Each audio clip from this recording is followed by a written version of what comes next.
start with Meredith. First row on your right, Gerrit. Gerrit, clearly it's win or go home for you guys today. Just what's the feeling like in that clubhouse right now? Yeah, I think it's just it's a focused feel. I mean, we know it's at stake, and guys are just going about their routine, getting ready to go. Other questions? We'll go to Nathan, the third row on your left, Gerrit. Gerrit, Aaron Judge, we've heard so many stories about the way he lifts guys up in the clubhouse and makes guys feel so welcome. When he's going through, some struggles here, what's your message to him as one of the, fellow leaders on this team? Do you take it upon yourself to say anything or try and support him in that way?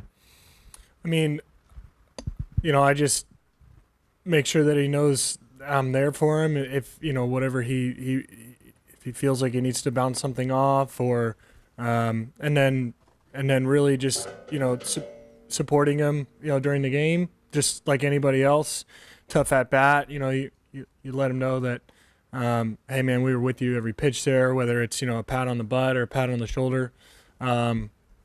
It's sometimes it's less about what you say and it's more about just the feeling of togetherness that you can create.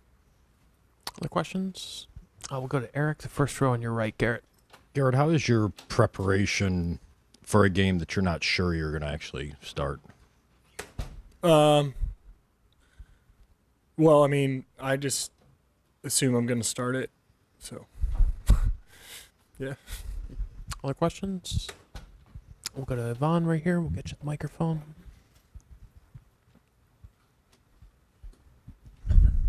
Hi, Gerrit. What could you tell to the fans that are, of course, a little heartbroken right now about the game tonight? Yeah, I mean, well, we're getting ready to go right now. Obviously, we're in a tough position, but there's a lot of baseball left to be played, and anything can happen. So, we're excited to get back out there. I mean, hey, we're still in the World Series. Hey, we're in the Bronx. We still got a shot at this thing, and so, we're just looking to try to play a little bit better, and really attack the opposition from the first pitch tonight. So, standing on your right, Gerrit, Brendan. Hey, Gerrit.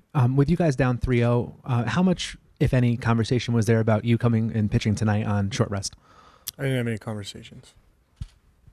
Other questions? We'll go to Ron, then Anthony. When the guys are talking about each other, what are some of the more uplifting things you've tried to tell each other that someone said that stand out? I mean,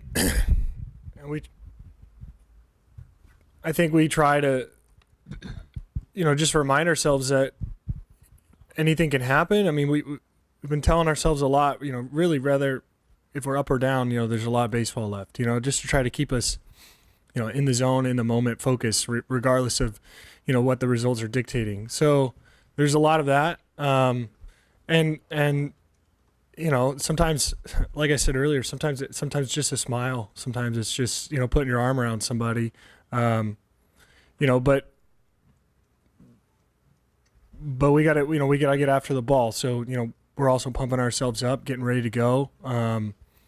Talking like ball players, like we always do. Getting ourselves ready for the first pitch. I mean, we're all creatures of routine for 7.5 months, and there's a similarity to every day. Do the circumstances now make it harder, or does the comfort with routine just push you through it? Yeah, it's an interesting thought. I think once you start your process of the day, you settle back into that routine for sure. And Anthony, one row behind. Gerrit, the way the Dodgers are utilizing their bullpen in the postseason, it's unique. As a pitcher, what sort of challenge do you think that poses for the Yankees, the way the Dodgers are deploying their bullpen? Well, I mean, the first thing that jumps to mind is how talented the group is, really. So, I mean, the strategy from my perspective would be to, limit the amount of looks that certain hitters get at certain pitchers, play matchups, whatever in your favor. And then I think the cherry on top is that, they really have a lot of good options.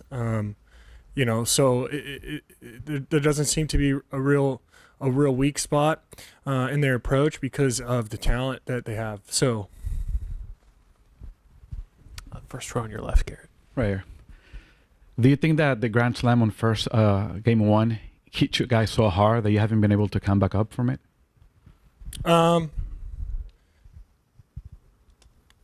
mean, not necessarily. I mean, we put our. I mean, we probably would have liked to have created more opportunities to score. Since then along the way, but I mean, we were a base hit away from tying the game and getting back into the game, in game two, and then last night I think, I mean, it's a World Series. You got to sometimes give credit to your opponent. I mean, Walker was on his game and used a 2-run lead in the first inning from Freddie's strike again to keep attacking the strike zone and put the pressure on us. So I feel like even though that was a historic and a bit of a gut punch in game one, like it doesn't really affect our motivation going forward. Like we're coming in and we're working and we're being diligent about our process. So we've done a good job of flushing the bad stuff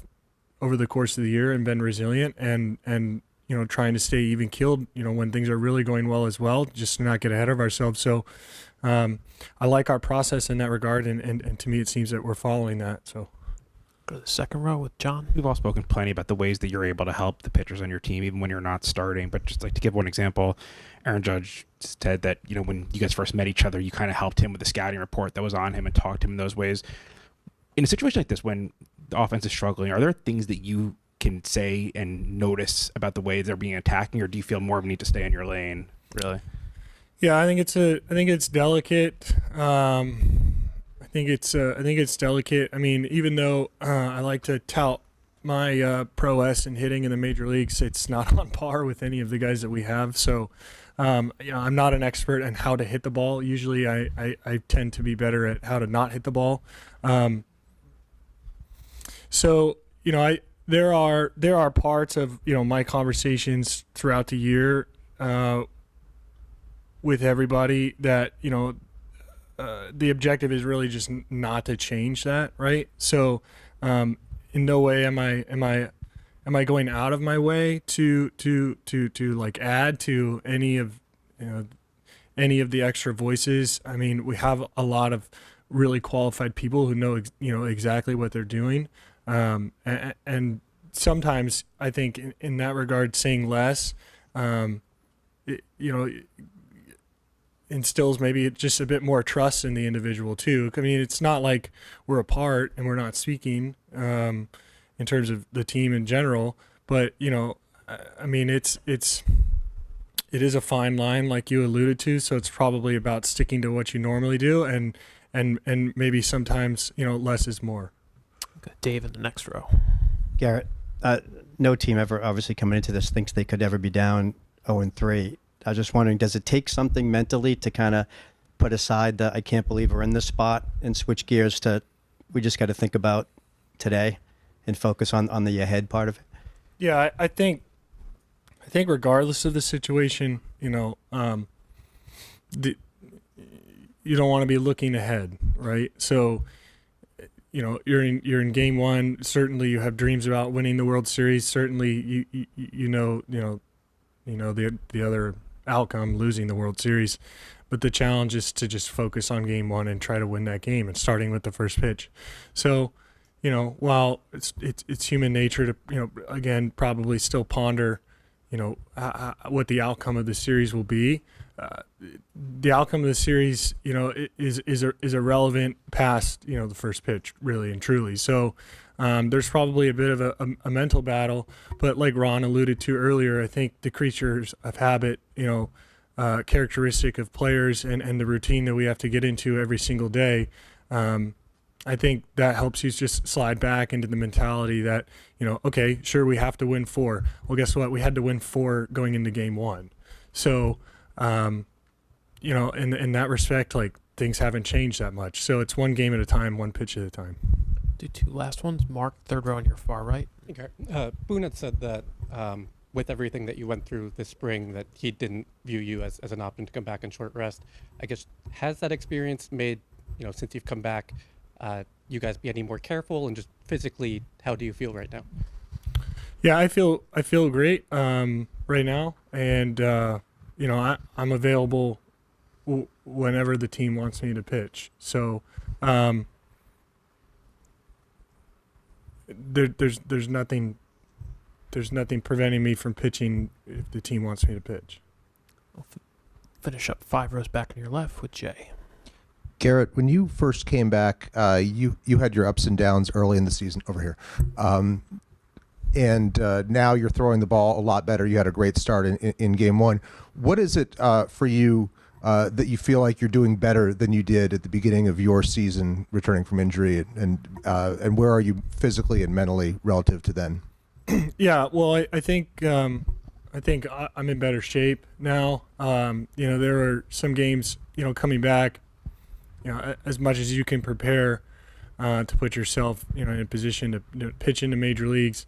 Once you come back from injury, I mean, it just keeps stacking up, right? I mean, it's every 4 days, every 5 days, and so there's a couple situations where whether it's fatigue or not being very, very sharp, that the floor kind of gets I just got blown up a couple times, and the more stamina, the more familiarity you build with how the league is acting at that point, I think gives you a better opportunity to to raise the floor and be more consistent. There were still moments of brilliance really early, but being able to sustain that, or sustain like a high level of quality, sometimes we had a couple bad games. And to be honest, that can happen when you're fully healthy. Like, no one is immune from that, no